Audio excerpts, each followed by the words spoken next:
I watched the documentary Sex, Lies, and Cigarettes regarding the big tobacco companies going towards developing countries. This focused on Indonesia. As smoking declined in Western countries such as the United States, the bigger tobacco companies had to find a new, more fertile ground for them to sell. And Indonesia was one country that's selling very well. 80% of a big tobacco company sales will happen in developing worlds, such as Indonesia. In that country, 70% of the men smoke. They are targeting these poor countries because they don't have the government regulations that countries like the United States do now. The United States didn't have these regulations in the past, and it took many years for them to be placed upon these companies. And while the United States has people against tobacco companies, and you will rarely see, as they mentioned in the video, you will rarely see advertisements, large billboards, commercials for cigarettes. And now people, as the mayor in New York said, hide their cigarettes while smoking because most people are embarrassed to. These poor countries, developing countries, do not have that. Cigarettes are still glamorized. They're still seen as something that important people and rich people and fun people do.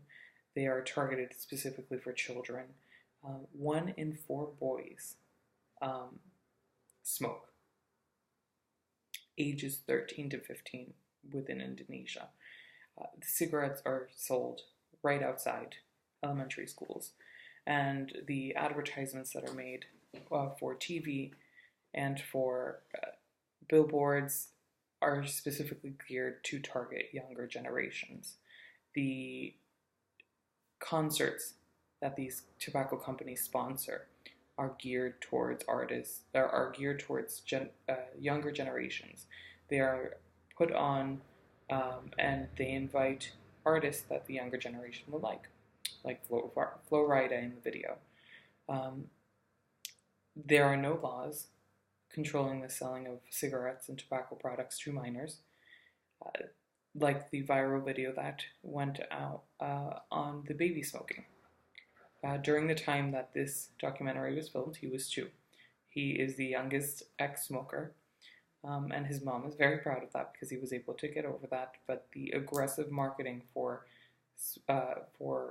these companies continues, and although they deny, like they did in the video, they deny that they're targeting specifically towards minors. It is very evident that they are, and they do this for a very, very specific reason. Companies realize that they'll eventually are going to get targeted by the governments that they're in, that the countries that they're in. And so they start targeting towards the younger generations while these regulations are not set into place. And so they can build their customers. They can create a good pool of customers. So when these regulations are put into place and people do realize how bad smoking is, they'll have still a great audience that will still want to smoke because they started targeting them when they were so young. And so even in Indonesia at the moment, there was a bill that was going to be passed where it said that tobacco, nicotine specifically, was addictive. The day before that this bill was going to be signed into law by the president, that little piece of it stating that nicotine was addictive was taken off. And of course, the big companies, tobacco companies, were able to bribe and pay off the lawmakers in order for them to take that and remove that to prevent more strict regulations against their companies.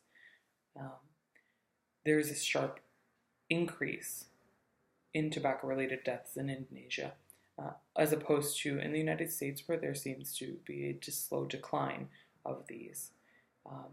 But in Indonesia, tobacco companies have known how to grasp a very tight hold on the market, especially for the younger generation.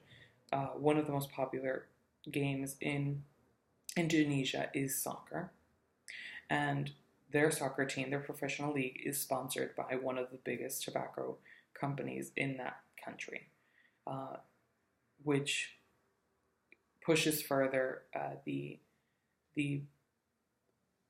sale of cigarettes to younger consumers. There are cigarettes stands all around, especially near schools, where children as young as elementary age children can go out and just buy a single cigarette for around 5 cents.